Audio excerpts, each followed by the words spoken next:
Hello friends, अस्सलाम वालेकुम। कैसे हैं आप सब? उम्मीद है कि आप सब खैरियत से होंगे और आप देख रहे हैं मेरा यूट्यूब चैनल बड़ा सोच। और मैं आपके साथ जो टॉपिक डिस्कस करने जा रहा हूं वो है साइकोलिंग्विस्टिक्स। हम सबसे पहले देखेंगे कि साइकोलिंग्विस्टिक्स है क्या, और उसको एग्जाम्पल के साथ और सब्र तहम्मुल के साथ हर चीज़ को डिटेल से डिस्कस करेंगे। फिर हम उसकी ओरिजिन, उसकी हिस्ट्री देखेंगे कि साइकोलिंग्विस्टिक्स कब इमर्ज हुई, और उसके बाद हम डिस्कस करेंगे उसके सब डिसिप्लिन्स देखेंगे और उसकी एरियाज़ कौन कौन सी हैं। साइकोलिंग्विस्टिक्स जब हम पढ़ेंगे तो उसमें हम कौन कौन सी एरियाज़ जो हैं वो कवर करेंगे, उस चीज़ को देखेंगे। मगर वीडियो से आगे बढ़ने से पहले आप सब दोस्तों को गुजारिश है कि जो भी दोस्त इस चैनल पे न्यू हैं तो इस चैनल को सब्सक्राइब करें, लाइक करें और बेल आइकॉन पर ज़रूर प्रेस करें, क्योंकि जब भी मैं न्यू वीडियोस अपलोड करूं तो आप नोटिफाइड हो सकें, आपको नोटिफिकेशन मिले कि आप मेरी वीडियोस जो हैं वो देख सकें। तो चलिए दोस्तों, बिना टाइम ज़ाया किए हम अपनी वीडियो की जानिब बढ़ते हैं। तो इस कंटेंट जो है हमारा टॉपिक आप देख रहे हैं कि इसमें मैंने शुरू में आपको बताया कि हम लिंग्विस्टिक्स का इंट्रोडक्शन देखेंगे, उसके ओरिजिन देखेंगे, फिर सब डिसिप्लिन, फिर एरियाज, फिर कंक्लूजन। ये चीज़ें जो हैं हम देखेंगे। तो चलें, वीडियो को स्टार्ट करने से पहले मैं करता हूं एक कमाल की बात। आज की जो है अमेजिंग और आउटस्टैंडिंग जो बात है वो है prime minister of India doctor Abdul Kalam Azad ने ये बात कही थी कि if you have won the first time don't stop, because if you fail in second many lives are waiting to say that your first victory was just a luck। क्यों, अगर आप पहली दफ़ा जीते हैं तो आप स्टॉप ना करें, रुके ना, क्योंकि आप दूसरी दफ़ा अगर फेल हो गए तो बहुत सारी ज़बानें हैं, वो बहुत सारे लोग हैं, मुंह हैं, आपका वेट कर रहे हैं कि आपको जो पहली कामयाबी मिली थी ना, वो आपकी कामयाबी नहीं थी, वो तो आपका लक था। इसीलिए आपको स्टॉप नहीं करना चाहिए। ये मेरा मैसेज है आप सबको कि इस कोट को याद करें और इस पे अमल करें, मेहनत करें, और इंशाल्लाह आपको इसका फल मिलेगा। तो चलें हम अपनी टॉपिक की जानिब बढ़ते हैं। तो पहले हम देखते हैं कि साइको लिंग्विस्टिक्स है क्या। तो साइको लिंग्विस्टिक्स क्या है? ये कॉम्बिनेशन है किन किन का, लिंग्विस्टिक्स और साइकोलॉजी का। यानी it is the juxtaposition of psychology. Juxtaposition क्या है? ये एक कॉम्बिनेशन है, it is interconnection, it's a relationship between psychology and linguistics. Psychology क्या है? The study of mind and behaviour. और फिर लिंग्विस्टिक्स क्या है? Scientific study of language. तो हम दोनों को जब मिला के स्टडी करते हैं तो उसको कहते हैं साइको लिंग्विस्टिक्स। पहले है psycho, then we had linguistics. Psycholinguistics means psychology of language. इसको हम इजीली ऐसे भी डिफाइन कर सकते हैं। इसमें हम ये देखते हैं कि इंसान जो है वो कैसे लैंग्वेज को एक्वायर करता है सोसाइटी से, और फिर उसे इस्तेमाल कैसे करता है, यूटिलाइज कैसे करता है अपनी रोज़मर्रा ज़िंदगी में। दूसरी इसकी डेफिनेशन है, it is the psychology of language. यानी ये क्या है? लैंग्वेज की साइकोलॉजी है, हमारे माइंड में लैंग्वेज कैसे प्रोसेस करती है, लैंग्वेज के थ्रू, साइन लैंग्वेज के through, verbal non verbal language के थ्रू हम किसी के बिहेवियर को कैसे समझते हैं, और जो लैंग्वेज है हमारे माइंड में कैसे प्रोसेस करती है, कौन कौन से एरियाज़ जो हैं यानी अफेक्टेड होते हैं, डैमेज्ड होते हैं, जिसके लिए एक बंदा अफेजिया, वर्नेक्स अफेजिया, ब्रोका अफेजिया, ये अफेजिया क्यों क्यों होते हैं, तो इस चीज़ को हम देखते हैं साइकोलिंग्विस्टिक्स में। तो आप देख रहे हैं कि कितनी प्यारी जो है, प्यारा सब्जेक्ट है और प्यारी जो ब्रांच है जिसको हम पढ़ने जा रहे हैं। और उसके बाद ये क्या है? साइकोलिंग्विस्टिक्स एक बड़ा जो है वास्ट टर्म नहीं है, मगर ये एक ब्रांच है। किसकी ब्रांच है? कॉग्निटिव साइकोलॉजी की। कॉग्निटिव साइकोलॉजी, जिसमें हम कॉग्निटिव, तो आप समझ रहे होंगे कि ये माइंड से रिलेटेड है। तो इसमें हम माइंड में जो साइकोलॉजिकल प्रोसेस चल रहे होते हैं इसको हम स्टडी करते हैं। तो साइकोलिंग्विस्टिक्स उसकी ब्रांच है। फिर हम इसमें क्या करते हैं? स्टडी करते हैं लैंग्वेज कॉम्पिटेंस एंड परफॉर्मेंस, यानी लैंग्वेज पैरोल।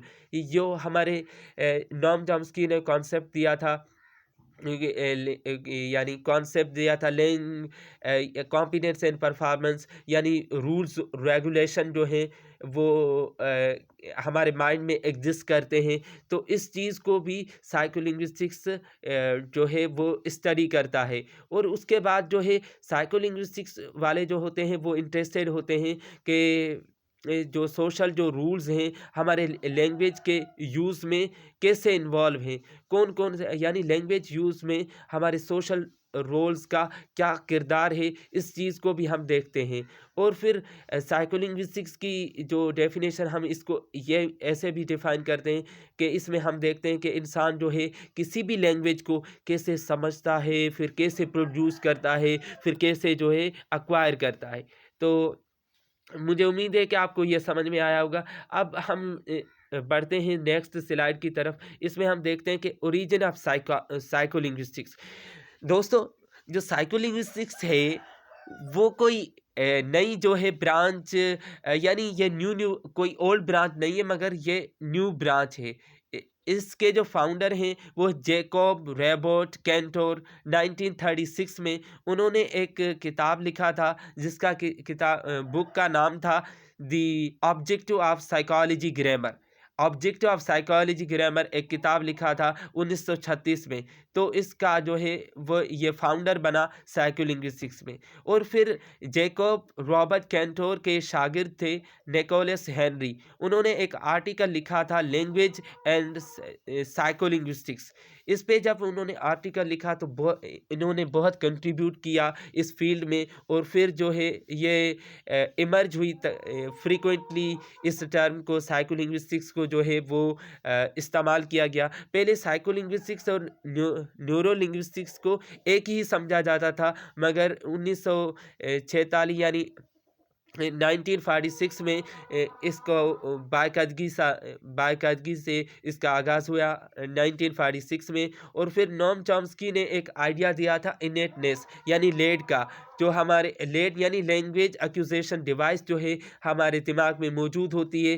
तो रूल्स और रेगुलेशन, सिर्फ उसको सोसाइटी में एक लैंग्वेज का एक्सपोजर चाहिए, तो फिर वो जो रूल्स और रेगुलेशंस हमारे यानी सिस्टम मौजूद होता है हमारे माइंड में, तो वो एक्टिवेट होता है। और फिर एज सेपरेट ब्रांच जो है ये इमर्ज हुई तकरीबन लेट 1950s और 1960s में जो है इसका जो है एज अ सेपरेट ब्रांच जो है वो इमर्ज हुई।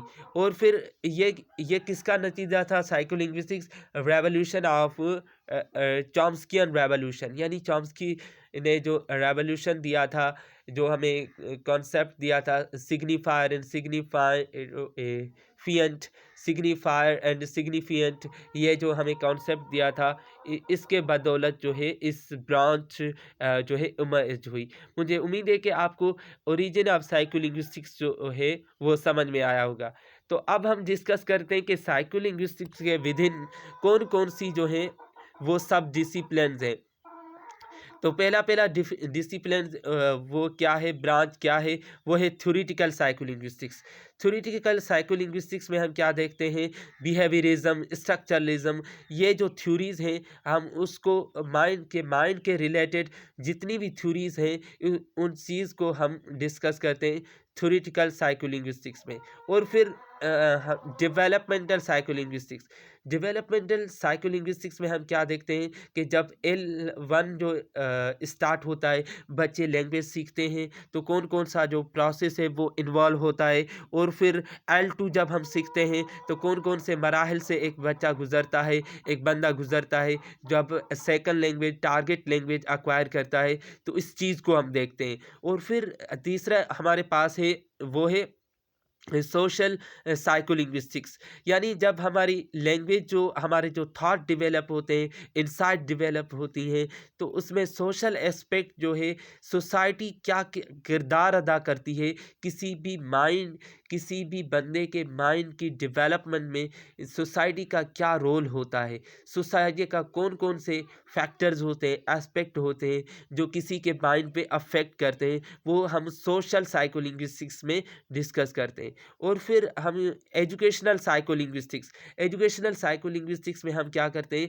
कि साइकोलिंग्विस्टिक्स की सारी जो स्टडी, फॉर्मल स्टडी जो है, वो जैसे हमारी टीचिंग है और रीडिंग है और लैंग्वेज प्रोफिशिएंसी यानी लैंग्वेज की जो महारत होती है, तो उसको हम अप्लाई करते हैं कि हम देखें कि हम साइकोलिंग्विस्टिक्स में माइंड की स्टडी करते हैं, तो वो उसको समझ कर फिर हम हम मॉडल्स बहुत सारे बनाते हैं, जैसे SQ3R है, MB4 है, ये जो कचरूस मॉडल है, ये बहुत सारे लैंग्वेज के मॉडल्स हैं, उनको अप्लाई करते हैं।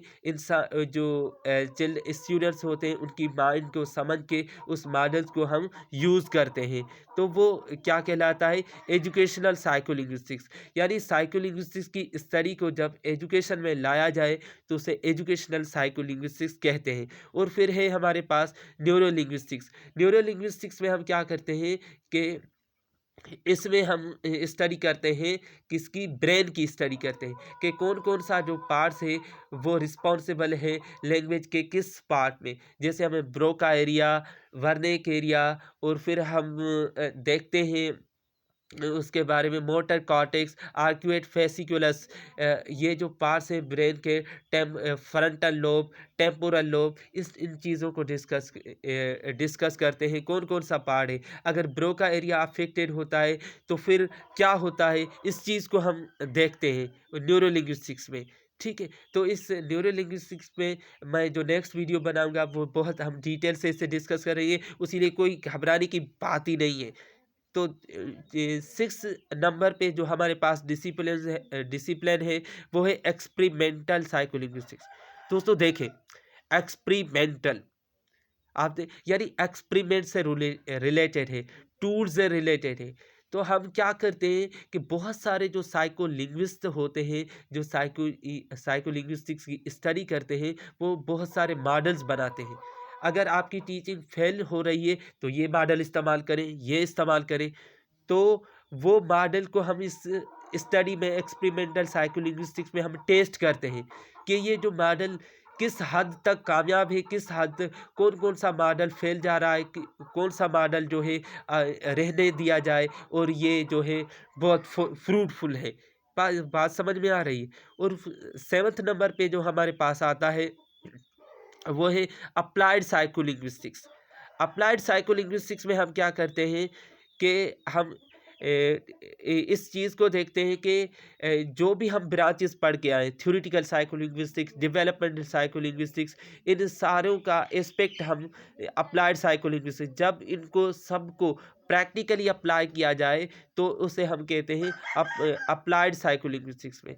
इसमें क्या करते हैं कि इस रिसर्चर ये देखते हैं कि रिसर्चर देखते हैं कि how how research can encourage communication.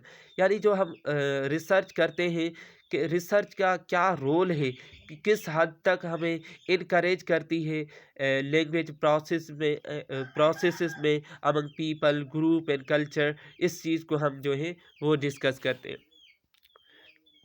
चले हम नेक्स्ट स्लाइड की, मुझे उम्मीद है कि आपको ये समझ में आया होगा। अब हम बढ़ते हैं नेक्स्ट स्लाइड की तरफ, वो है एरियाज़ ऑफ साइकोलिंग्विस्टिक्स।